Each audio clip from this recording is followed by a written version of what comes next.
Thank you, everybody, for coming to the Aaron Torres Podcast YouTube page. If you could do me one quick favor, see that little black subscribe button on the bottom of your screen? Go ahead, hit that little black subscribe button. Really does help this channel grow, my audience grow, and I appreciate it more than you know. Also, quick thank you to our presenting sponsor, Betfred Sportsbook and the Betfred Sportsbook app. Bet $50 on any game. Get up to $1,111 in free bets courtesy of the Betfred Sportsbook. Thank you again. Now, here's the video that you came here for. But this is going into 2023, one of the most fascinating divisions in football, and it's because of the new head coaches in this division. So let's jump in, and I want to start with my favorite bet, which is also arguably the most high-profile team in the division. It is the Wisconsin Badgers. The over-under win total is 8.5. And most of the money for Wisconsin is coming in on the over. Got to bet it at the odds are minus 140. To take the under, it is plus 110. Before we get into position groups and this and that, it is worth noting one thing on Wisconsin. And this is something it's still taking some getting used to. I cannot believe this program was able to reel in Luke Fickell as its head coach. Unbelievable. And I think this is one of those things, right? So much happens in a college football offseason. But think about a year ago. If I had told you, one, that Paul Chryst was even going to be fired, but two, that you got Luke freaking Fickell, cannot believe it. I believe he is one of the 5 best coaches in college football. Obviously elevated Cincinnati into a college football playoff as a group of 5, and fascinated to see what he does here in Madison. More importantly than just the name, he has taken a new approach, a new attitude to Wisconsin, a program that, by the way, like a very good baseline and a very good kind of a ground floor, if you will. This isn't tearing this thing down and ripping it up. It is a program that has had a good foundation, and I love what he's done early. First of all, from the offensive perspective, I know I'm not the first, and I know I'm not the 100th person that you have heard this offseason say, get ready for a different look from Wisconsin going into 2023, okay?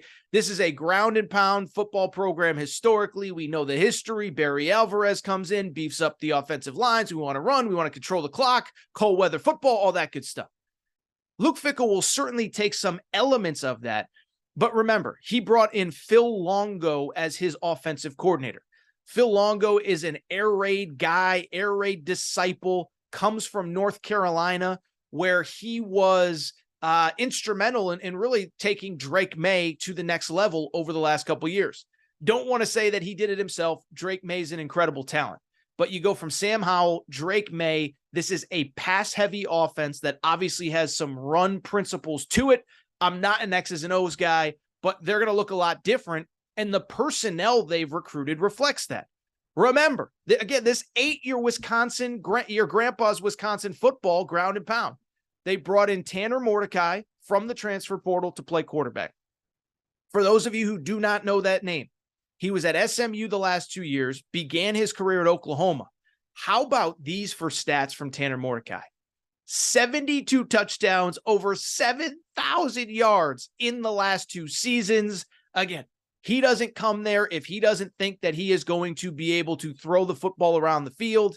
This was a guy that I think a lot of people thought was going to go into the NFL and was convinced to go into the portal, come to Wisconsin. And the good news is he's going to have plenty of talent around him.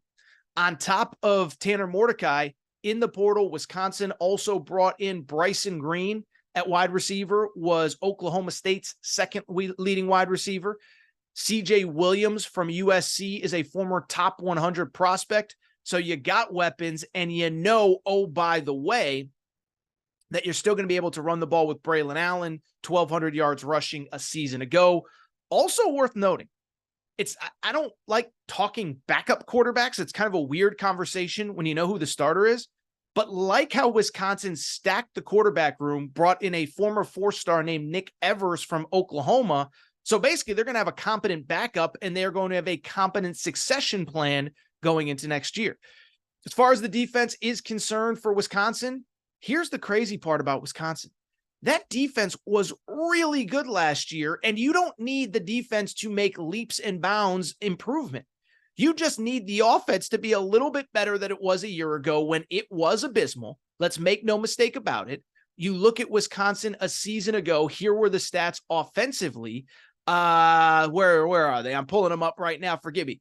76 nationally in scoring, 113th nationally in passing, 90th in total offense.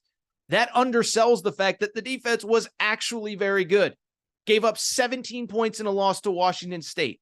Gave up, you go down the list, a solid defense with plenty returning on that unit. Now, they did lose some key pieces, but you look at some of the guys that they have coming back, they should again be improved.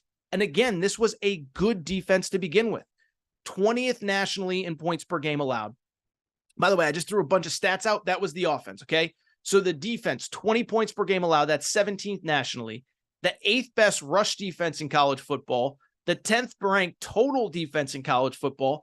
So you're talking about top 20 in scoring defense and total defense. Again, I keep repeating it. If the offense is incrementally better, this should be a better football team. You know why I really like Wisconsin, though, coming into 2023? For a Big Ten West, and again, this is the final year of divisions, that schedule is actually pretty manageable. Okay, never easy in the Big Ten West, never easy in the Big Ten period. And they do have a weirdly tough game. In week 2, they go to Washington State. Remember, Washington State came to Camp Randall last year and beat them. And that was probably the beginning of the end for Paul Chryst. Well, now they got to go to Washington State. Washington State obviously has a chip on their shoulder, knowing that they got squeezed out of the any power conference going forward. That's going to be a big game for them. But on the positive, you look at the Big Ten schedule, it's pretty manageable. No Michigan. No Michigan, no Penn State. Ohio State is at home. But how about this? We already know it's a night game, one of those NBC. Remember, NBC will have the Big Ten night games going forward. That is going to be a home game, Halloween weekend, Wisconsin hosting Ohio State. So you talk about one of the craziest atmospheres we'll have in college football this year. They also get Iowa at home as well. You look at the Big Ten road schedule. Here are the Big Ten road games for Wisconsin this season: Purdue, Illinois, Indiana, Minnesota. And so I bring it up because it does not get much easier than that. And I'll say this: my official best bet, and I will be betting this, in the Big Ten West, I like Wisconsin over 8.5 wins. Again, it won't be easy. They got to go to Washington State. They get Ohio State at home. But no Michigan, no Penn State, Iowa at home. And again, I said it like 7 times during that segment. You just have to be incrementally better on offense. The defense will take care of itself. I like Wisconsin to go 9-3 or 10-2. And frankly, I kind of like them to win the division.